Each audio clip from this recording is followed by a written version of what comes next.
Почитувани слушатели, ви посакувам Божи благослов.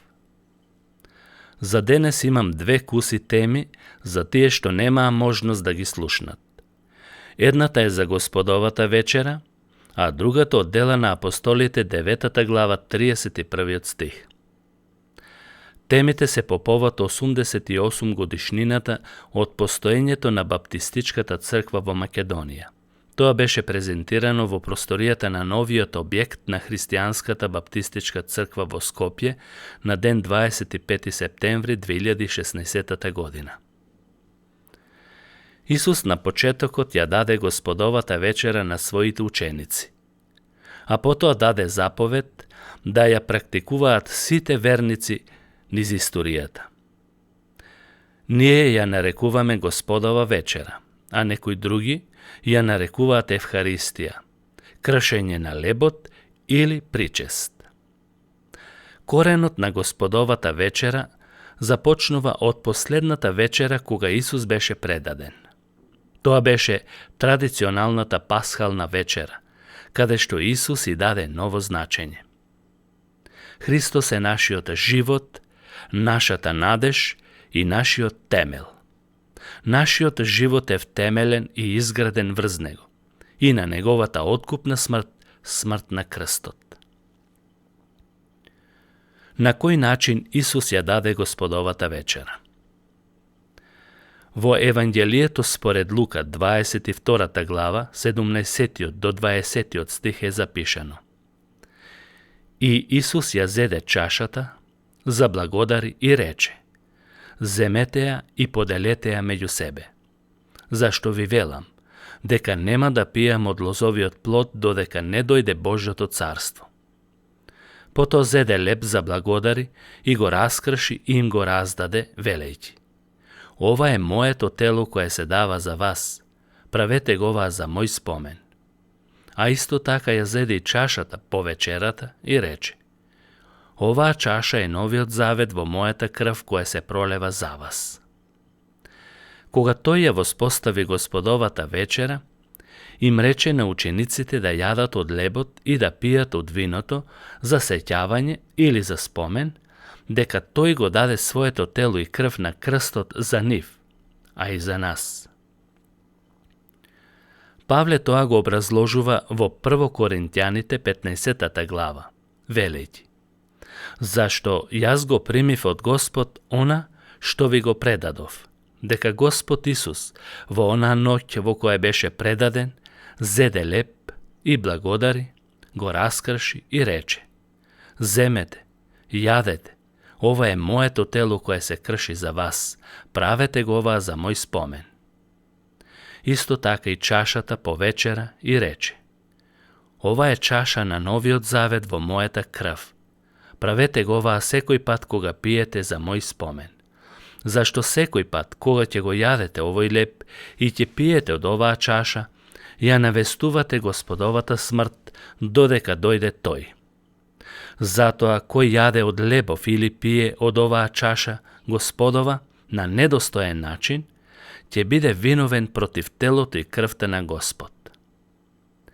Главната точка на нашето верување е дека Христос умре заради нашите гревови според Писмото.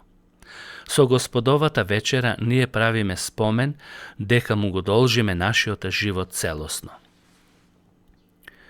Кога учествуваме во Господовата вечера, ние учествуваме како Божи спасени деца, чии што гревови веќе се опростени. Така што врз основа на тоа, Господовата вечера го има следново значење. Како прво, благодарност. Му благодариме за неговата бескрајна љубов, затоа што доброволно умре за нас. Како второ, обнова. Ја обновуваме нашата вера, односно ја зацврстуваме уште повеќе во неговата откупна смрт. Трето, признавање. Ги признаваме повторно и повторно нашите гревови, барајќи ново опростување и очистување, не заради спасение, туку заради слабоста на нашето тело кое е склоно да греши. Четврто, славење. Го славиме нашиот голем правосвещеник, со чие што крв ги очисти нашите гревови. Не со туѓа, животинска, туку со својата крв. Петто, молитва.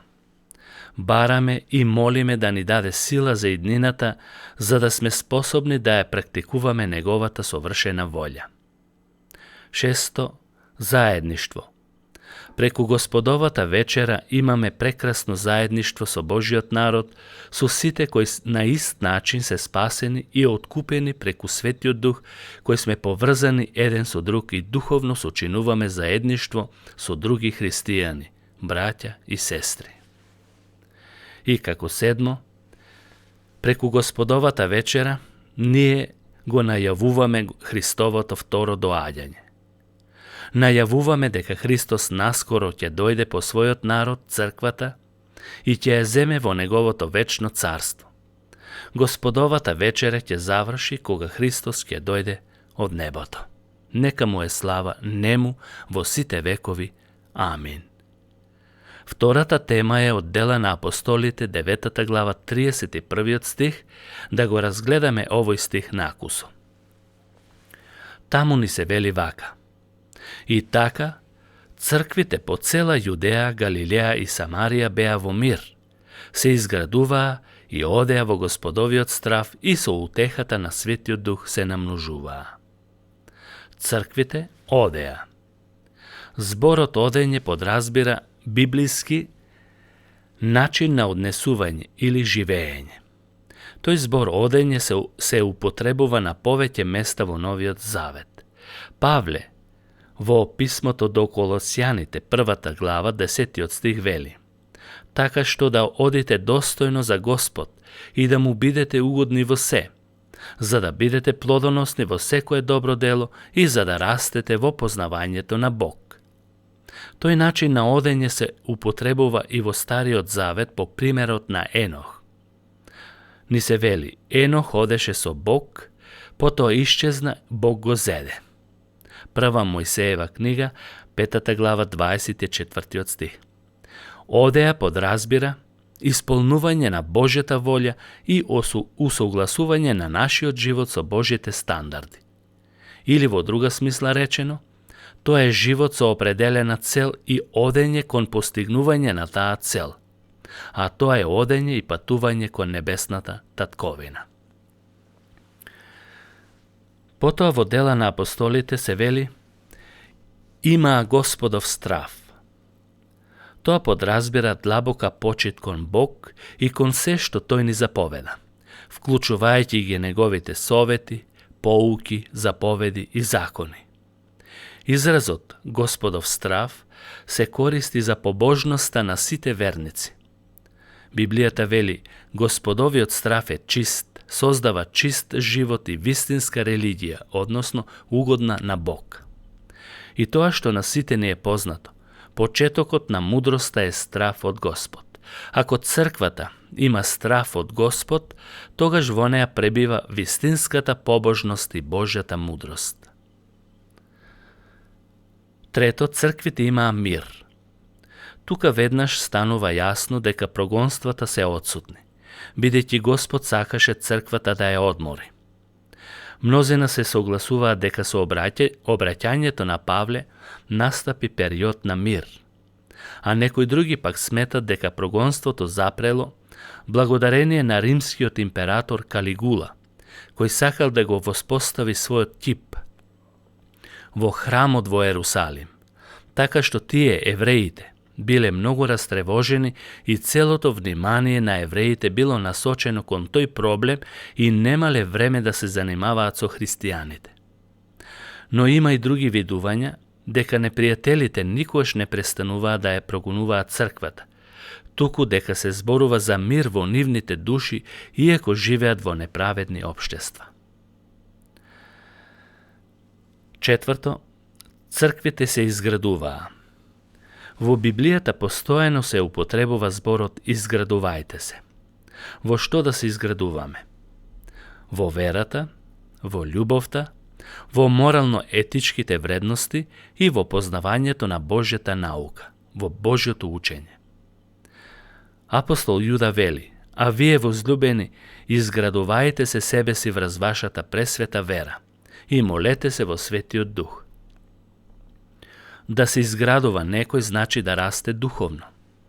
Треба секој христијанин да расте и во љубовта, зашто љубовта е препознатлив знак за неверниот свет да види на кого припаѓаме ние христијаните.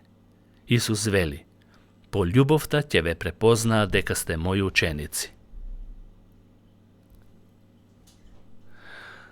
Потоа да имаме морално-етички вредности во себе. Да бидеме кадри да го разликуваме доброто од злото. Да бидеме извежбани доволно за да разликуваме што е добро, а што зло. И четврто, да се расте во Божјата наука. Значи да се познава писмото, и Стариот и Новиот Завет. Тие се поврзани. Петар вели: туку растете во благодата и во познавањето на нашиот Господ и Спасител Исус Христос. Црквите имаа утеха во Светиот Дух. Исус вели дека кога ќе дојде Тој, Духот, Тој ќе биде наш утешител и бранител, кој ќе ни помага во сите наши животни ситуации. Утехата што доаѓа од Светиот Дух е незаменлива со ниедна земна утеха. Светиот Дух точно знае која е потребата на верникот и посредува за него. Павле вели дека Духот ја знае и мислата. И последно, се намножуваа. Бројот на црквите растеше. Црквата е црква кога има и двајци или тројца собрани за молитва во Христовото име. Тој почеток е клучен за да се множат црквите. Бог од малку ќе создаде многу. Нека му е слава нему во сите векови. Ви посакувам Божји благослов, почитувани слушатели. Амин.